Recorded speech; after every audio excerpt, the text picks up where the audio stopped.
Hello friends, welcome to my channel. நம்ம இன்றைக்கி bread gulab jam செய்ய போகிறோம். அது எப்படி செய்யலாம் பார்க்கலாம் வாங்க. ஃபஸ்ட்டு 5 துண்டு வந்து பிரெட் ஸ்லைஸ் எடுத்துக்குங்க. அதோட ஓரத்தை வந்து கட் பண்ணி எடுத்துடுங்க. ஓகேவா? அந்த ஓரத்தில் இருக்கிறத வந்து நல்லா மெலிசாக கட் பண்ணி எடுத்துங்க. இது மாதிரி கட் பண்ணி வச்சுக்கோங்க.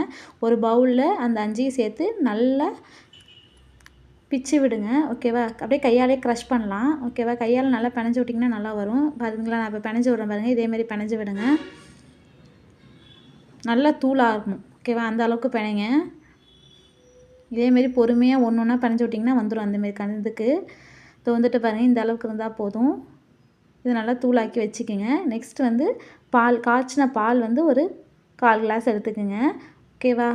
அதை ஊற்றி கொஞ்சம் கொஞ்சமாக ஊற்றி பிணைங்க. ஓகேவா? 1/4 கிளாஸ் பால் எடுத்துக்கிட்டு கொஞ்சம் கொஞ்சமாக ஊற்றி பிணைங்க. ஃபஸ்ட்டு கொஞ்சம் ஊற்றிக்கிட்டு பிணைஞ்சு விடுங்க. அதுக்கப்புறம் பார்த்துக்கிட்டு அடுத்தது ஊற்றிக்கிட்டால் போதும். அப்படி பிணைச்சா கரெக்டாக வரும். நம்ம நிறையா ஊற்றிட்டோன்னா ஒரு மாதிரி ஆகிடும், பிசு பிசுன்னு. அதனால் வந்து கொஞ்சம் கொஞ்சமாக பார்த்து ஊற்றுங்க. 1/4 கிளாஸ் பால் இந்த அளவுக்கு வந்து மாவு வந்தால் போதும். இதுக்கு மேலே பாலை ஸ்டாப் பண்ணிவிடுங்க. அது நல்லா உருட்டி விட்டுருங்க. உருட்டி இந்த அளவுக்கு வச்சிங்க. நெக்ஸ்ட்டு வந்து அதை கொஞ்சம் கொஞ்சமாக சின்ன சின்ன பீஸாக குலோப் ஜாமுன் மாதிரி ரவுண்டாக பிச்சிங்க. உங்கள் சைஸ் தான். நீங்கள் பெருசாக உருட்டிட்டாலும் உருட்டிக்கலாம், சின்னதாக உருட்டிட்டாலும் உருட்டிக்கலாம். நான் குட்டி குட்டி பீஸாக உருட்டிக்கிறேன். ஓகேவா? இது மாதிரி எடுத்து ஒரு கையில் போட்டு இந்த அளவுக்கு பண்ணிங்கனாலே அந்த ரவுண்ட் ஷேப் வந்துடும். அதுக்கப்புறம் கையில் வச்சு ஒரு இது பண்ணிங்கன்னா வந்துடும் அந்த ஷேப்பு. ஓகேவா? இது மாதிரி பண்ணி ஒரு தட்டில் எடுத்து வச்சுங்க. நெக்ஸ்ட்டு வந்து என்ன பண்ண போகிறோன்னா, ஒரு வானிலை எடுத்துங்க. அதில் வந்து தேவையான அளவு மட்டும் எண்ணெய் ஊற்றிக்கிங்க. நான் கொஞ்சம் எண்ணெய் தான் ஊற்றுறேன். இது பொரிக்கிற அளவுக்கு தேவையான எண்ணெய் மட்டும் ஊற்றிக்கிங்க. ஊற்றிக்கிட்டு நல்லா மீடியம் ஃப்ளேமில் வச்சு அது சூடாகிற வரையும் வெயிட் பண்ணுங்கள். ஓகேவா? இப்போ தான் சூடாக ஆரம்பிக்குது.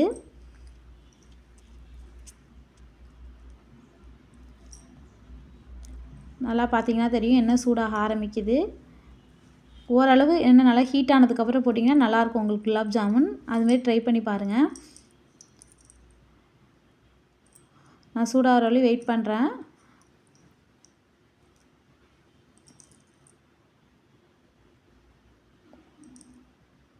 ஓரளவு சூடாகிட்டு பார்த்தீங்களா, நல்லா தெரியும் உங்களுக்கு.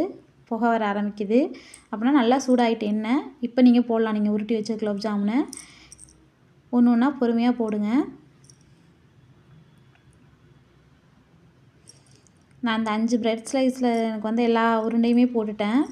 இதில் 8 to 9 பீஸ் வந்துச்சு. அதை அப்படியே போட்டுட்டு நல்லா பொன்னிறமாக வரணும். இந்த அளவுக்கு வரணும். ஓகேவா? அப்போ தான் வந்து குலோப் ஜாமுன் நல்லா டேஸ்ட்டாக இருக்கும். உள்ளே இருக்க பிரெட் க்ரம்ஸ் நல்லா வேகும். அதனால் இந்த அளவுக்கு நல்லா பொரிய விட்டுக்குங்க. ஆனால் மீடியம் ஃப்ளேம்லேயே வைங்க. அதிக ஃப்ளேமில் வச்சிடாதீங்க, ரொம்ப கருகி போயிடும். அதனால் மீடியம் ஃப்ளேம்லேயே வச்சு இந்த அளவுக்கு வர அளவுக்கு நீங்கள் செய்யணும். ஓகேவா? வந்ததுக்கப்புறம் இதை நல்லா வடித்து எடுத்து வச்சுருங்க ஒரு தட்டில். இது ஓகே, இந்த பதம் போதும். எடுத்து வச்சாச்சு. நெக்ஸ்ட்டு வந்து நம்ம ஜீரா தயாரிப்போம். அதுக்கு வந்து 1 கப் சர்க்கரை எடுத்துக்கங்க. இந்த மெஷரிங் கப்பில் நான் எடுத்திருக்கேன். இதே மெஷரிங் கப் எந்த மெஷரிங் கப் எடுக்கிறீங்களோ அதிலே 2 பங்கு தண்ணி சேர்த்துக்குங்க. அதை தாண்டி சேர்க்காதீங்க. 1 கப் சர்க்கரைக்கு 2 கப் தண்ணி. ஓகேவா? 2 கப்ஸ் தண்ணி சேர்த்துட்டு நல்லா அந்த ஜீனி கரையை விட்ட அளவுக்கு இருந்தால் போதும். இதில் எந்த கம்பி பதமும் நீங்கள் பார்க்கணுன்னு அவசியம் கிடையாது. அதனால் ஜீனி கரையிற வரையும் வெயிட் பண்ணால் போதும். இதுவும் மீடியம் ஃப்ளேம்லேயே வச்சு செய்யுங்க. ரொம்ப ஹையில் வச்சிடாதீங்க, அப்புறம் கேரமலைஸ் ஆகிடும் ஜீனி. அதனால் வந்து மீடியம் ஃப்ளேம்லேயே வச்சு நல்லா கிண்டி விடுங்க. கரையுது பார்த்தீங்களா, உங்களுக்கு நல்லா தெரியும். வீடியோவில் பார்த்தீங்கனாலே புரியும். இந்த அளவுக்கு நல்லா கரைஞ்சி வருது. இப்போ வந்து 2 பீஸ் ஏலக்காய் வந்து பிச்சு போட்டிருக்கேன் நான். நீங்கள் ஏலக்காய் தூள் இருந்தாலும் ஒரு 1/4 டீஸ்பூன் வந்து சேர்த்துக்குங்க. அதுக்கப்புறம் நம்ம பொரிச்சு வச்ச குலோப் ஜாமுனை அதில் போடுங்க. ஜீனி நல்லா கரைஞ்சிருச்சு பாவில். அதை போட்டு நல்லா கிண்டி விடுங்க. அது எல்லா இடத்துலையும் பரவுற மாதிரி ஸ்ப்ரெட் பண்ணி விடுங்க. ஜீரா அதில் ஏறுற மாதிரி இந்த அளவுக்கு நல்லா கிண்டி விடுங்க. அவ்வளோதான், நம்ம குலோப் ஜாமுன் ரெடி பண்ணிட்டோம்.